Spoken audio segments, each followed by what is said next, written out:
Nachman brings down a story in the book Rebbe Nachman's Wisdom that he saw somewhere, that there were two school friends who learned together in the Cheder, and they were very close to each other.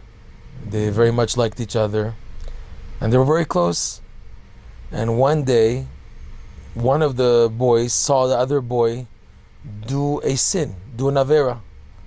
So the friend judged him favorably. He said, mikrehu, it's something by chance, maybe it wasn't intentional or whatever.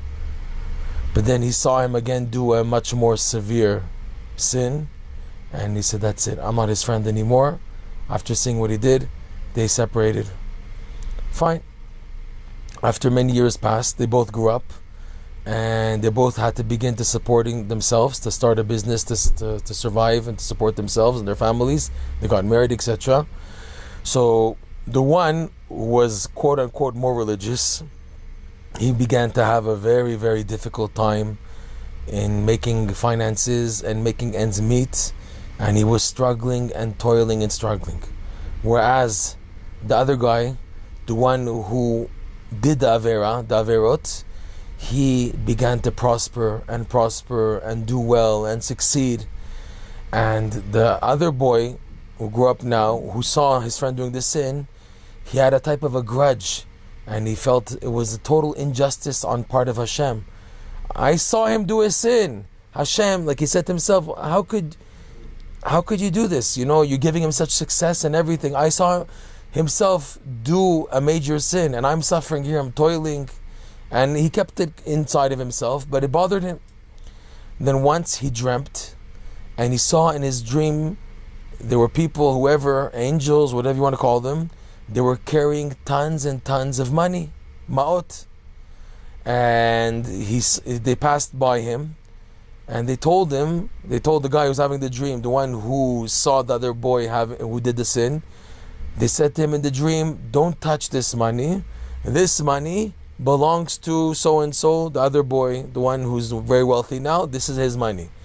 So then he couldn't contain it in the dream. He said, now has come the time to make my demand. And he began to let out his grudge and his pain. How come he is getting all this wealth, all of this success, to the extent that I'm dreaming now, you're telling me not to touch this money, it's his money. I myself saw that he did this terrible sin. Why should he deserve to get all this money? What's going on here? And me, I'm suffering and toiling. I didn't do this sin, and look what I'm going through. So the messengers, whoever told him in the dream, there is a big difference between you and him.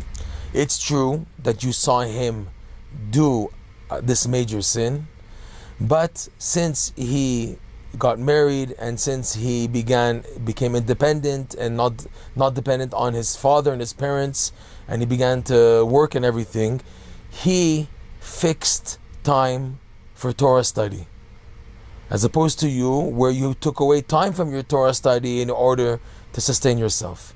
So he now is fixing time for Torah study, and the power of Torah study is so great that sin cannot erase the power of Torah study. And with this, Rebbe Nachman, he ended the vision, the dream, what he saw, in other words, in some place, and he brought down what they said: Ve'ein avon mechabe Torah.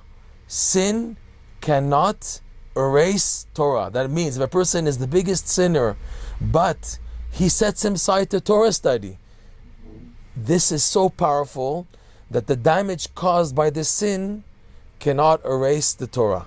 So they told him in the dream, this boy, this man, ve'ein is vav, avon or avera, ayin, mechabe mem, erase, Torah, tav, spells out money, ma'ot. And that's why they told him in the dream, he's getting all this money because of his fixed Torah study. He now deserves this money, even though he may have done a terrible sin which is due to him a type of punishment. But the Torah study is so powerful that the reward and the benefits of the Torah study outweighs and overcomes and overpowers the damage caused by the sin. We mentioned this point a few times already, and it should be stressed. Torah study is unbelievable. Consistent Torah study, and we're not talking about people who are into the mental, intellectual gymnastics. We're talking about people who make themselves Torah study, and learn it in total sincerity and honesty, in timimut and pshitut, in simplicity and in sincerity, and honestly, and with emunah, are learning Torah. And they're fixed in their Torah study schedule like a robot. I'm doing it because I'm commanded to do so. Not necessarily because I enjoy the intellectual gymnastics and everything, but I'm studying Torah for the sake of studying Torah. It's called Torah Lishma, for the sake of coming close to Hashem, for the sake of doing the will of Hashem. That's why I'm learning Torah. That Torah study, when consistent, is so powerful.